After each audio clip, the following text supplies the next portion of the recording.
3 nights ago, a strange and unsettling event turned my world upside down. It all started at 1 a.m., when my parents received an unexpected visitor. The man showed up, looking for me, but there was something about him, something that didn't sit right with my stepdad. I still can't shake off the feeling that I'm being watched or pursued by someone from my past. The details of the encounter are chilling. I had just moved into my new apartment a month ago, still sorting through boxes and settling in. My parents live in a town about 20 minutes away, and I've always used their address as my mailing address. It was a typical night until the phone rang at 2 a.m. My parents were in a panic, telling me the bizarre tale of what had just happened. At 1 a.m., someone began relentlessly knocking on their front door and ringing the doorbell.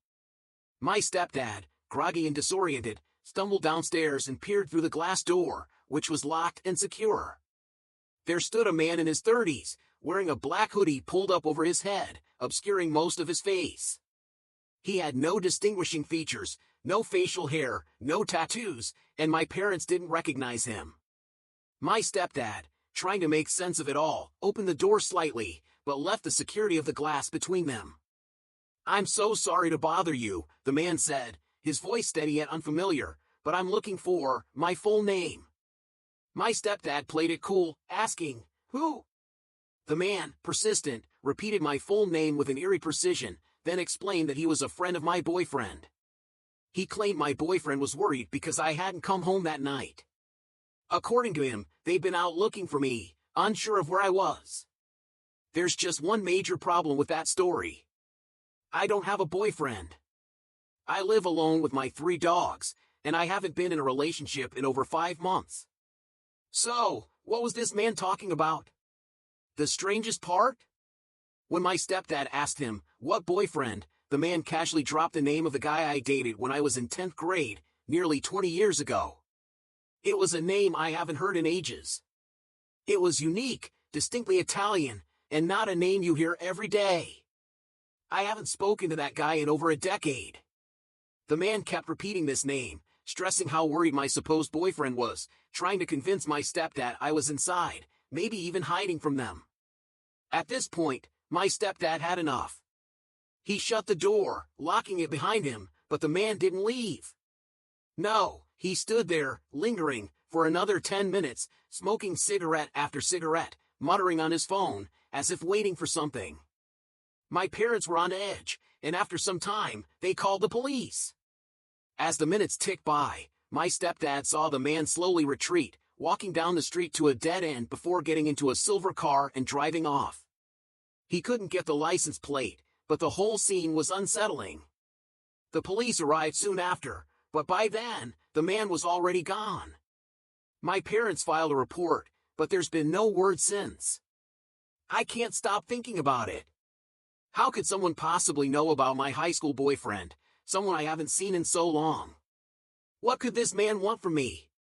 Is it possible that I'm being targeted for some reason tied to my past?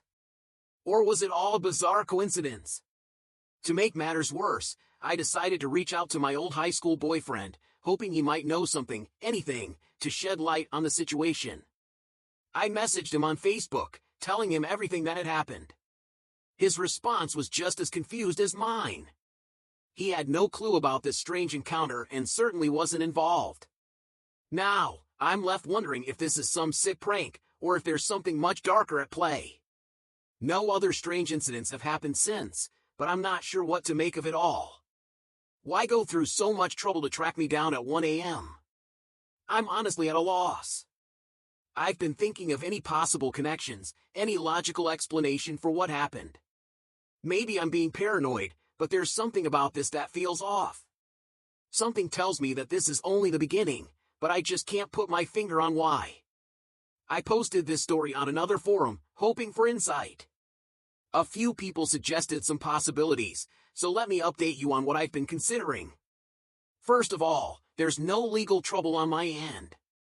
I haven't been involved in anything criminal or shady, and I'm certainly not being sued by anyone, though I suppose it's always a possibility. Yes, I did miss a court date for an expired registration ticket, but that's not enough to explain a late-night visit. I also have a personal loan, which I've been struggling to keep up with due to some health issues. It's been difficult, but I don't think that's relevant here either.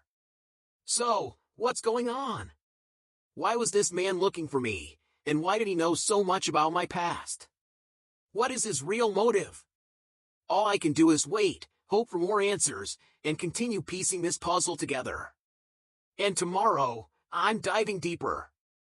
I've made a list of things to investigate further. Maybe, just maybe, I'll uncover something that makes sense of this madness. It's been an intense journey of trying to unravel the mystery of what happened that night, and I've received so much valuable feedback from everyone. Thank you. I promise, I'll be posting an update as soon as I can. I'm really sorry for the delay in getting back to you all. It's been a whirlwind at work lately, and the mystery has taken a back seat. Unfortunately, I don't have much new information to share at this point. I called the loan company, and they claim they have no involvement in what happened that night. All of my friends and family pointed out that the timing, 1 a.m., makes it seem unlikely that it had anything to do with the loan. I also went to my parents' house last night for the first time since this all went down, and I kept a really close eye on everything around me. Nothing strange happened while I was there, and there were no signs of anything unusual. So, for now, the mystery remains unsolved. But rest assured, I'll keep you all updated if anything else comes up. Fast forward a year, and I finally have an update on this bizarre incident. Before I dive into the latest details, let me refresh you on the original story. After the incident, my family and a few close friends couldn't stop talking about it. We've all been brainstorming ideas, trying to piece together the puzzle, but ultimately, we still don't have a solid answer about what happened or who the creepy guy was. It's one of those things that we've just sort of put aside for now, laughing it off every once in a while. But this new update? It's going to blow your mind. Here's what happened. My stepsister, her fiancé, and a couple of others were at a house party right after the holidays in early January of this year. While they were there, they struck up a conversation with a girl they didn't know. The topic eventually shifted to the girl's ex-boyfriend, and she started talking about how they had just broken up and how devastated he was over it. She mentioned feeling bad for him because he was clearly struggling. At some point, the girl revealed that her ex-boyfriend was actually my 10th grade boyfriend, the one with the very unique Italian name that I've mentioned before. This wasn't a huge coincidence since I went to high school with my stepsister's fiancé, and we share a lot of mutual friends. It made sense that they'd be at a party with people I knew from high school. But as soon as my stepsister and her fiancé heard the ex-boyfriend's name, they started freaking out. Without giving away too much detail, they quickly filled the girl in on the whole story and how strange it was. As they were talking, the girl's face went pale, and she looked like she was about to burst into tears. My stepsister and her fiancé tried to comfort her, but the girl, clearly shaken, started to explain what had happened. She said that a few nights ago, someone had been banging on her door at, get this, 1 a.m. Just like what happened to me at my parents' house. She jumped out of bed, terrified by how loud and aggressive the banging was. She honestly thought the door was going to break in. She checked her Ring camera, and sure enough, there was a man in a black hoodie, just like the guy who'd shown up at my parents' house. She pretended not to be home and kept all the lights off, hoping he wouldn't notice. He kept pounding on the door until she almost dialed 911. But before she could, the man stopped and walked away. She was so frightened that she didn't call the cops, but she might have stayed with a friend that night, or the one after. My stepsister and her fiancé were completely stunned by how similar the situation was to mine, especially considering that the girl had only just broken up with my ex-boyfriend. They asked her if she knew who the man was, but she was just as confused. She said the guy didn't look like her ex at all, he was taller and much heavier. This new piece of the puzzle has only made the mystery more unsettling. How can two people, with no connection to each other, experience nearly the same terrifying encounter at exactly the same time? The whole thing is still so strange, and now it feels even more like something we just can't explain. No one else has come to my parents' house since that night, a full year ago. But this new information makes me question everything. So, in response to a few of the questions I've seen in the comments. Yes, My 10th grade boyfriend had a rough history. He struggled with drugs while we were together, and honestly, I'm not sure if he's continued down that path or not. I can confirm, though, that he definitely had a serious addiction. I don't know if he's in recovery now, but it's something to keep in mind. He was no stranger to my parents' house. He'd been over several times when we were dating, since I grew up in the same place. As for where he is now, I have no clue. Last I knew, he lived about 10 minutes away from my parents, but that was ages ago. Our breakup was really ugly. I ended up meeting someone else while we were still together, and I broke it off with him in the worst way possible. He absolutely hated me for it, and things got so bad that I had to get a security guard to walk me to class because he and his friends were bullying me. The bullying was terrible during 10th grade, and even after that, he never really forgave me. We had some run-ins after high school, and he apologized for his actions, but I had long moved on by that point. Now, I'm thinking of reaching out to him again on Facebook to see if he knows anything about the mysterious man showing up at my door. I'm also thinking about asking some of our mutual friends if they know anything about him. Maybe they've heard something about what he's been up to lately.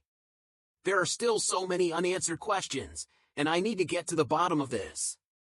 The idea of reaching out to her seemed like the next logical step. I could easily hop onto Facebook, search through my 10th grade boyfriend's friend list, and see if I can find her. From there, I could send her a message on Facebook Messenger, ask about the ring footage, and press her for more details about what happened that night. Maybe she even spoke to the police, who knows? It might sound simple, but something about it felt risky.